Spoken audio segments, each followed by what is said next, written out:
Desde a Constituição de 1988, o Brasil caminhou lentamente no sentido de reduzir as desigualdades. As grandes cidades refletem isso.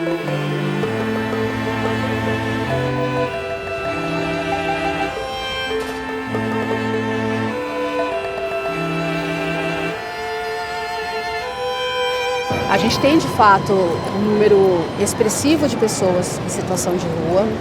A política habitacional no Brasil ela não é uma prioridade. Eu tenho para mim que segurança pública, saúde, educação e moradia devem ser prioridades em qualquer plano de governo. Morar é um direito fundamental, está na Constituição. Uma vez que está na Constituição, os poderes públicos têm que garantir que isso seja efetivo. Então essa é a parcela que precisa ser trabalhada no nível institucional.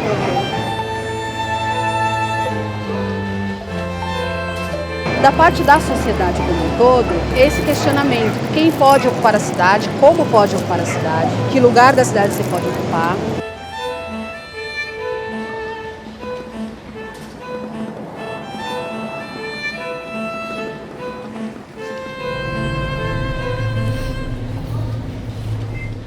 Cheguei em São Paulo em 2015. Desde então, me sinto atravessada pela realidade adversa do centro da cidade. Morei na Luz e ali percebi que a São Paulo da oportunidade não acolhe quem é nordestino, africano, travesti, preto ou boliviano. A geografia das exclusões. Um mapa em que a conta da desigualdade nunca fecha. Mas foi aqui também que encontrei muitas das minhas referências sobre feminismo negro e representatividade política. A Joyce Bert é arquiteta, urbanista, escritora e assessora parlamentar na Câmara dos Vereadores e tem estabelecido novos paradigmas para o pensamento contemporâneo sobre o que é empoderamento, feminismo decolonial e direito à cidade.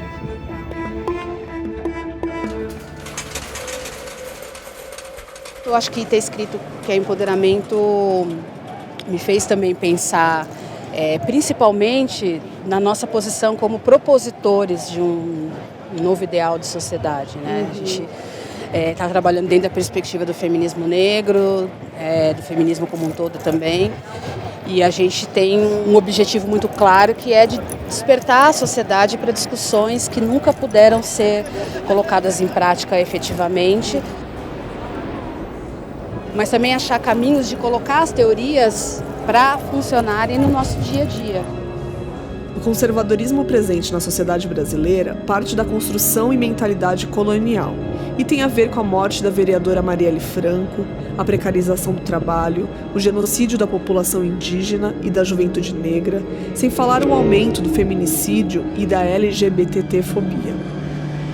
Tudo isso muitas vezes nos apequena diante dessa tragédia anunciada.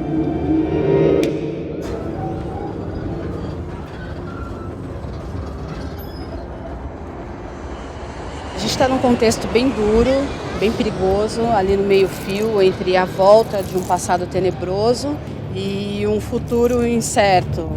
E, na verdade, o conservadorismo ele é a lógica do pensamento brasileiro. Não importa de qual lado, de qual posicionamento político você está falando, se esquerda ou direita. Existe muito conservadorismo também dentro das articulações políticas de esquerda. Tanto é que eles resistem a fazer uma discussão mais efetiva sobre as desigualdades de gênero, a questão LGBT, a questão negra, né? Ser ativista do feminismo negro, ser uma mulher negra que contesta essas frentes é também jogar na cara das pessoas o conservadorismo aberto tal qual ele é.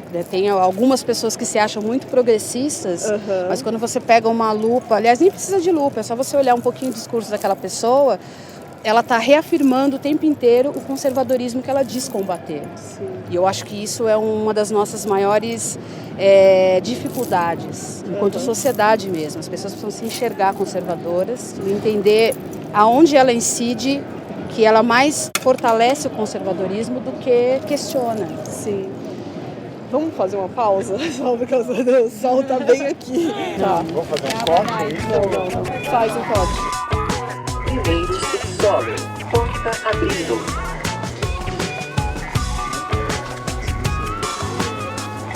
Seu livro é incrível. Obrigada. contexto que você vinha hoje de trazer o livro? Nosso tema hoje é Mulheres em Pauta e, em especial, as mulheres negras.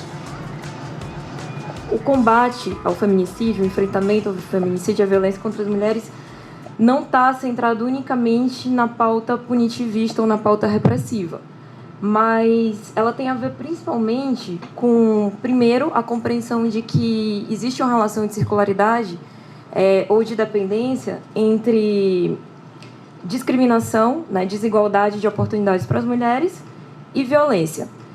Agora, que muitas vezes eu fico me perguntando, né, e a gente estava tentando caçar alguém para vir falar sobre isso, é o que fazer com esses homens que cometem violência.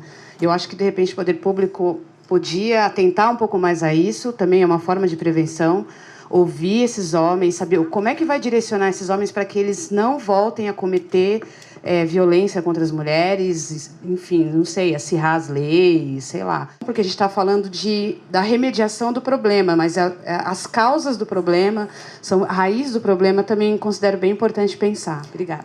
Eu acho que é uma coisa que é óbvia, né, que o enfrentamento à violência ele não é um diálogo só entre nós mulheres, é uma via de mão dupla, os homens também têm que ser trazidos para esse diálogo, obviamente a partir do local social de homem, como você fala no seu livro. Uma outra questão também que vem aqui nesse diálogo, nessa noite, é a questão da transição, né, dessa integração de equipamentos. E, verdadeiramente, eu acredito que essa mesa ainda ela não dá resposta e não esgota essa temática.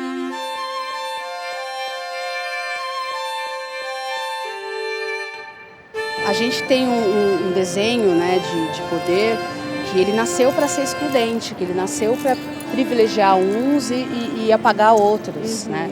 Ele nasceu para hierarquizar a estrutura social, né, as vivências sociais. E a gente, quando vai falar em empoderamento, né, se você fala de maneira séria, você exclui a autoajuda e questiona necessariamente as relações de poder. Qual o poder que é chancelado e que pode transformar vidas e que pode tirar pessoas da base da pirâmide e compor relações lineares e não verticalizadas, né? Sim. Agora, se você exclui a perspectiva coletiva disso, né, se a gente, e que acontece no Brasil, inclusive, né, que os políticos eles esquecem que eles estão lá representando a comunidade, representando a população. E aí, quando você esquece, vira corrupção. Isso que a gente tem que questionar, assim, entender que o poder não pode ser individual. O poder individual é de ir e vir, andar, comer, trabalhar. Seria liberdade, né? Liberdade individual. Sim. E as pessoas confundem liberdade individual com poder individual. O poder, ele sempre é coletivo.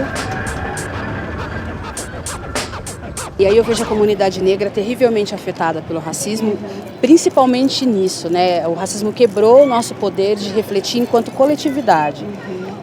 A gente se enxerga como o exótico. Isso está internalizado na gente.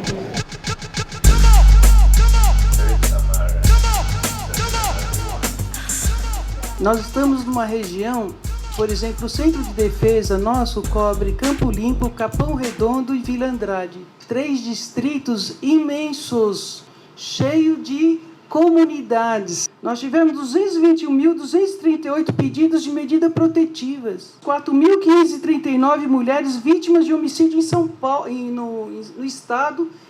Nosso povo está desempregado. Se homens estão desempregados nas periferias de São Paulo, imagina as mulheres negras.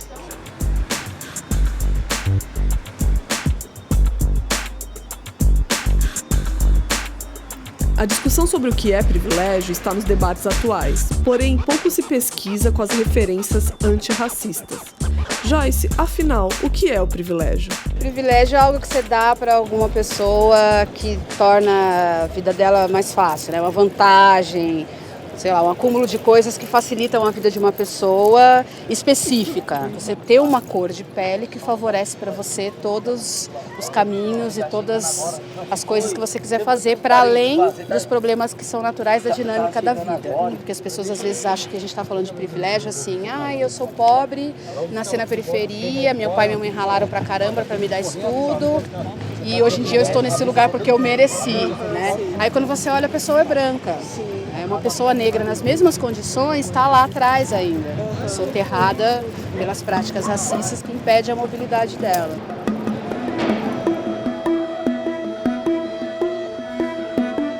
Eu gosto de fazer uma analogia, né? Se você tem, por exemplo, um cano na sua casa, esse cano estoura, começa a jorrar água para tudo quanto é lado, é mais inteligente você fazer o quê?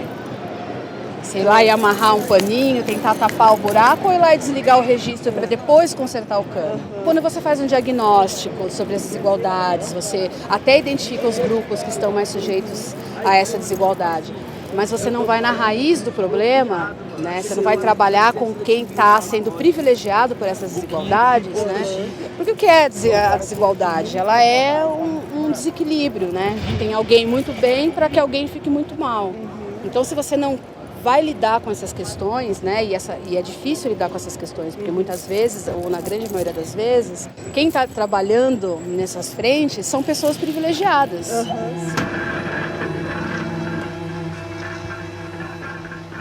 Direito à cidade é um campo de estudo que, na verdade, ele já existe há muito tempo, porque tem direito urbanístico, tem urbanismo propriamente dito, planejamento urbano, tudo isso envolve direito à cidade, né?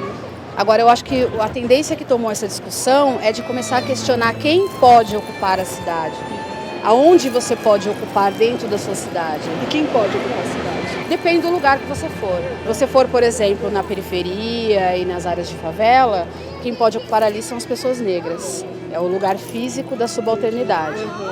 Agora, se você vai para as regiões mais abastadas, né, as regiões centrais, área nobre, né, eu chamo área nobre de área branca, porque na verdade é essa a questão. Porque o urbanismo, o planejamento urbano, ele olha as desigualdades, mas ele não olha a cor. A gente tem o urbanismo daltônico, né?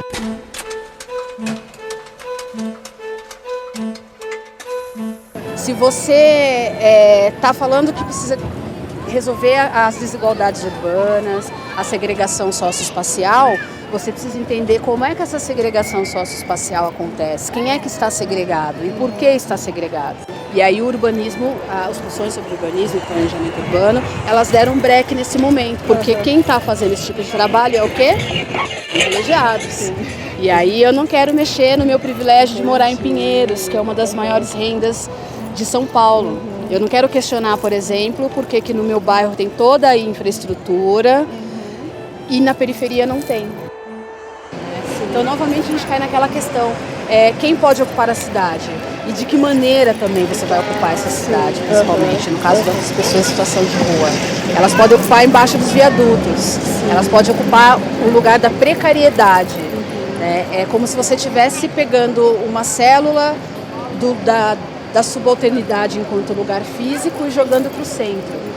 Novamente, as lógicas de hierarquia, de poder, se reproduzem em outros espaços. As relações de poder se reproduzem em outros espaços.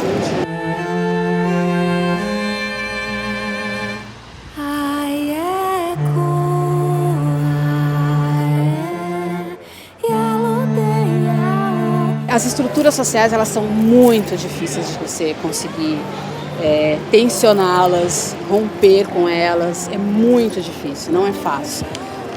E aí Paulo Freire fala do opressor hospedado na gente, né?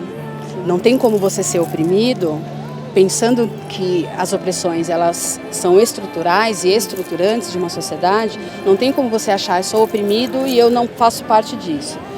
Você faz parte disso e precisa questionar o opressor que está hospedado dentro de você. Assim, aos nossos olhares marcados pela racialidade imposta, como ensinam as nossas ancestrais, sejamos os responsáveis pelas nossas práticas. Da dor à cura, os nossos passos vêm de longe.